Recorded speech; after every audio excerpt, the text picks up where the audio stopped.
కాకినాడ సాంబమూర్తి నగర్లో వెంకటేశ్వర స్వామి ఆలయాల నిర్మాణానికి తిరుమల తిరుపతి దేవస్థానం నుంచి 2 కోట్ల రూపాయలు మంజూరు చేయడం జరిగిందని గతంలో చెప్పిన స్థానిక ఎమ్మెల్యే ఇప్పుడు తన సొంత నిధులు 4 కోట్ల రూపాయలతో ఆలయ నిర్మాణం చేపట్టానని చెప్పడం విడ్డూరంగా ఉందని మాజీ ఎమ్మెల్యే వరమాడి కొండబాబు విమర్శించారు. కాకినాడ జిల్లా తెలుగుదేశం పార్టీ కార్యాలయంలో ఏర్పాటు చేసిన మీడియా సమావేశంలో కొండబాబు మాట్లాడారు. ఈ మీడియా సమావేశంలో సిటీ టీడీపీ అధ్యక్షులు మల్లిపూడి వీరు, మాజీ కార్పొరేటర్ ఒమ్మి బాలాజీ, టీడీపీ నాయకులు తుమ్మల రమేష్, లక్ష్మణ్ రావు, బంగారు సత్యబాబు, తాజుద్దీన్ తదితరులు పాల్గొన్నారు.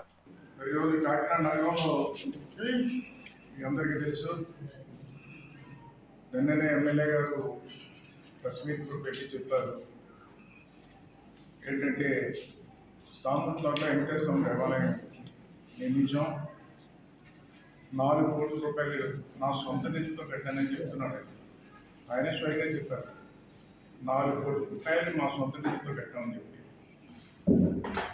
గతంలో మీరు కూడా మీ పాత్రికేయుల ముందు చెప్పాడు. ఆయన ఏం చెప్పాడండి, టీటీడీ నుంచి 2 కోట్ల రూపాయలు తీసుకొచ్చాం ఇది నియమించడానికి అని చెప్పి ఆయనే చెప్పాడు. ఆయన మాటల్లో చెప్పారు. సుబ్బారెడ్డి గారు ఇచ్చారు, ఆయన సహకారంతో 2 కోట్ల రూపాయలు తీసుకొచ్చామని చెప్పారు.